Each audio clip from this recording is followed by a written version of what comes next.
Rob Flax here. I play things with strings, I hit stuff, and I sing. And it's time for a very special episode of Fuzz Fiddle with Flax.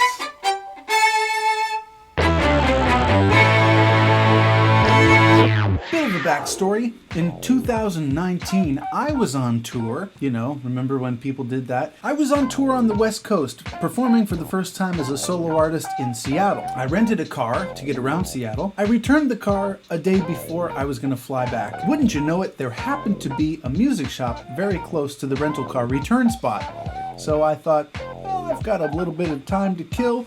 I'll just pop in there and see what they happen to have. What I found blew me away, and I was not ready for it. It's completely transforming everything, and is the reason I'm on this fuzz fiddle journey in the first place. I discovered this. This is the Fender Blender, which was, believe it or not, made by the Fender Musical Instrument Corporation. They're known for their amps and their guitars, but they're not really known for their pedals. This pedal was made in 1968, which makes it a 52-year-old artifact. Let's plug it in and you'll get ready for something really amazing. First of all, notice that the output and the input are on the opposite sides from most standard issue pedals these days. The output is over there. And the input is over here. As usual, my signal chain, violin, Shirtler Stat V pickup plugged directly into the fuzz, and that goes into the rest of my rig, into the tone dexter, which is bypassed, the always-on Chase Bliss Condor, and the Crazy Tube Circuits Golden Ratio compressor. All of that is going into the GFI system Cabzus, and then into my interface. Here's the clean sound.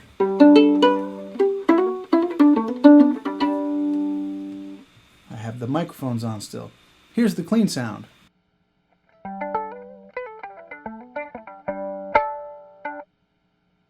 Now here is the Fender Blender.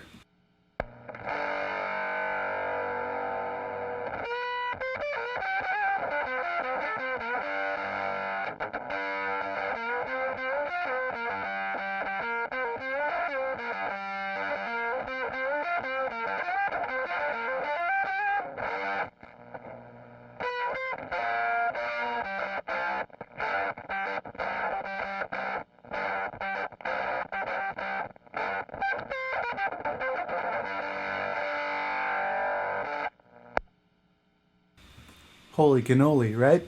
That's amazing. This is really unlike any other pedal I've ever played. It does something magical in the low end. You're hearing notes that are lower than this instrument makes. Because those combination tones, when I play a double stop, it makes a third note. Check it out.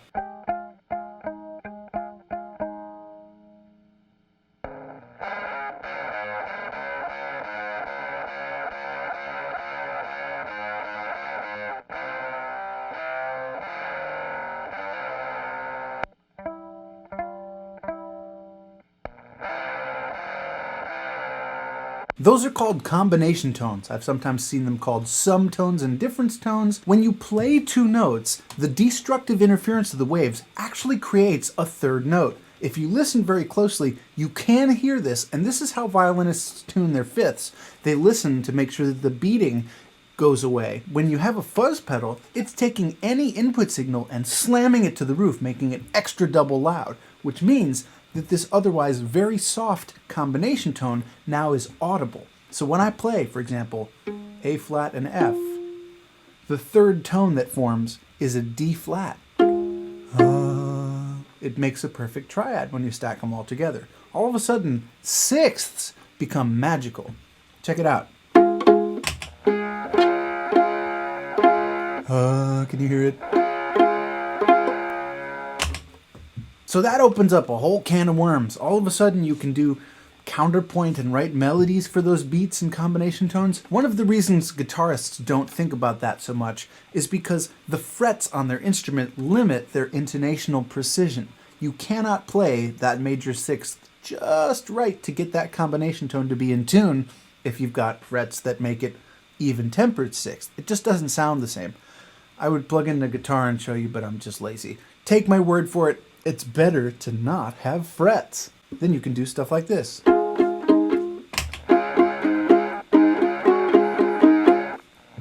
Do you hear that extra bass line now? Da da da da da da da da da da. I'll mute the mic so you can really hear it.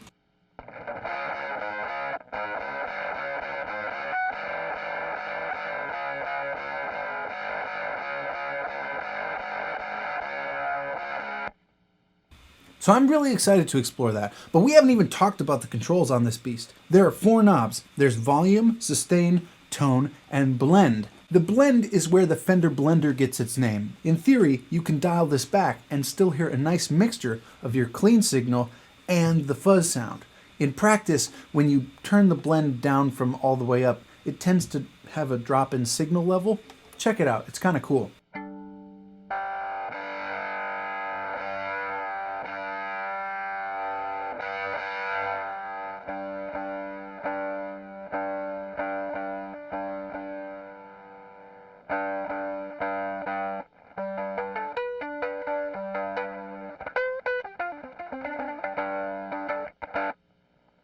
So with the blend part of the way down, it just sounds like a darker, murkier version of the regular clean signal with a little bit of crispy edges. I don't use this sound that much, but it's potentially cool. Let's do it some more with the bow.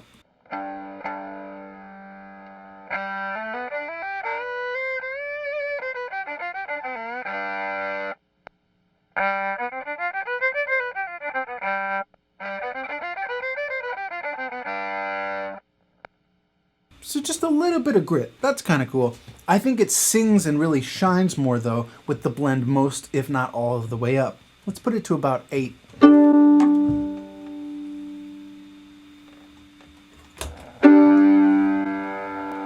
Now that's nice. You're getting some of the transient from the clean signal coming through, and then that fuzzy goodness helps sustain it afterwards.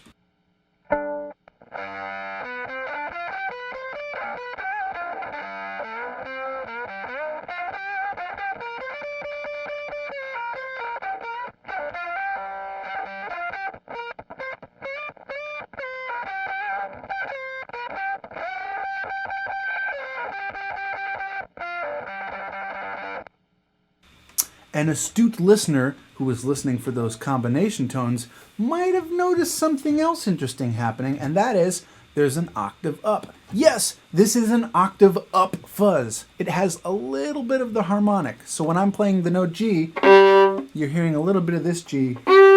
And when I'm playing this G, you're hearing a little bit of this G. Technically that's happening anyway, because every note has an overtone series, so you're hearing the sum of a lot of partials anyway. This just really accentuates that first overtone, which is an octave above the note you're playing. Kind of cool. What about the tone knob? Let's sweep that and hear the controls.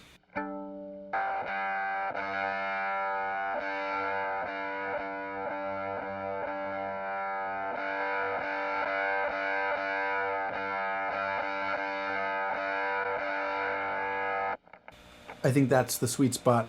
Okay, how about the sustain knob? This basically is how much saturation is happening in the circuit. Right now, I have it up pretty high. If I lower it much lower, it gets a little more sputtery, kind of Velcro-y. Let's have a listen.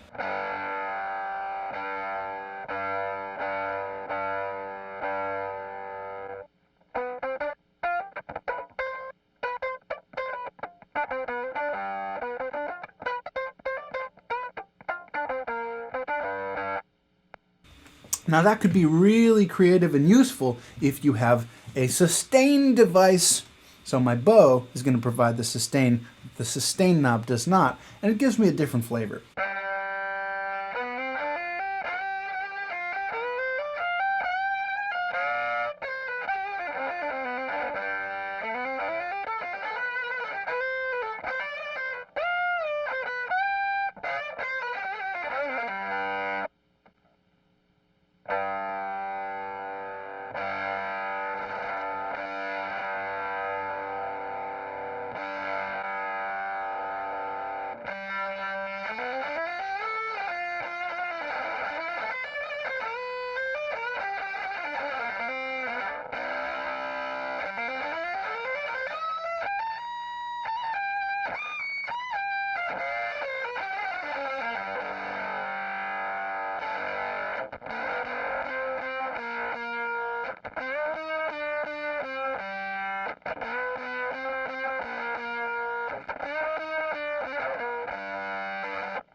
I just love that sound. Okay, so that's really cool right from the jump, right?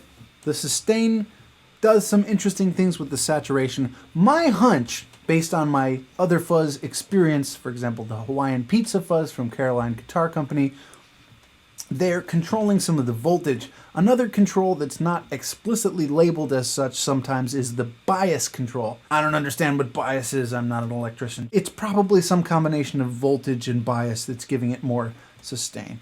Last but not least is the volume. That's pretty self-explanatory. I like that the knobs are recessed, so once you have them set to the place where you like it, you're unlikely to step on them and accidentally tweak them. There's an elephant in the room, and that is this other button. It's labeled Tone Boost, and I'm not sure exactly what it does, but it's sort of a lead boost in the sense that the tone gets way louder. Even when I have the tone knob all the way up and press that Tone Boost button, it still gets brighter and louder. So it's not just that it's turning the knob all the way up, it's giving it more juice from somewhere. And it's delightful and terrifying. Let's have a listen.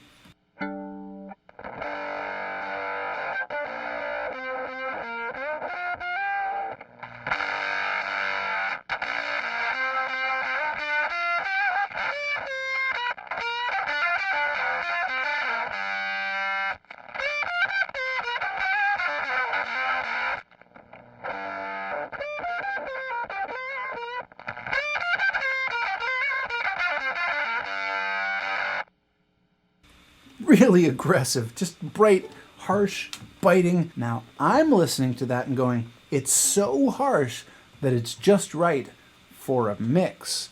I want it to be shrill so that it sits on top of other stuff. I can play with a rock band and be heard. This pedal also behaves very differently if you plug in a low instrument like a baritone guitar, a chincello, a bass guitar. It does its whole other thing. One more mention about the Tone Boost is it does help to bring out that singing upper octave harmonic a nice bit. Let's roll the blend back a little bit and use the Tone Boost to sort of take the edge off and then put it back in. Slightly different flavor. Let's have a listen.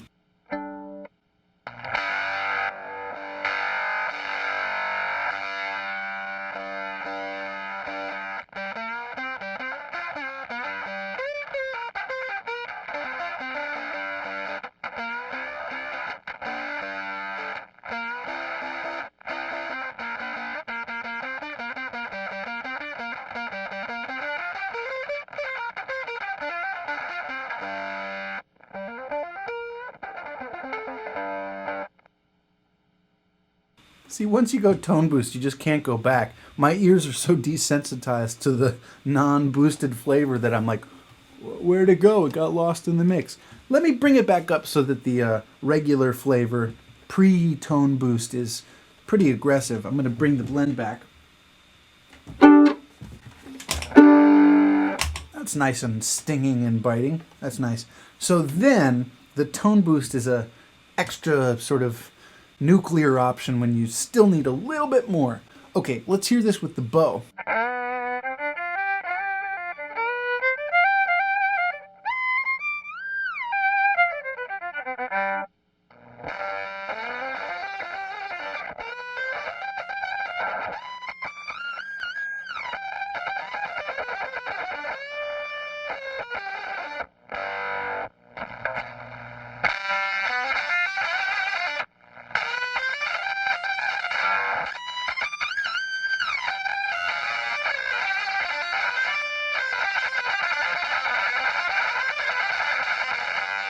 Not your average sound. You wouldn't hang out on that for a while. To my ears, the Tone Boost really does help that extra octave pop out, but the bow doesn't do as much. When I play pits, it's a special voice, and frankly, I'm in love. I just can't take it out of the house because it's a senior citizen. So, a lot of the other pedals now in my arsenal were me trying to answer the question, what do I do if I want this sound but I'm traveling? I don't want to bring this and put it on a pedal board and have it potentially be damaged or destroyed. There's something magical in this. I don't know. So I have been searching far and wide to try and find a replacement for it, and nothing sounds like this pedal. It is just magical. And how wild Who would have thought that an acoustic violin into a 50-year-old guitar pedal would do that?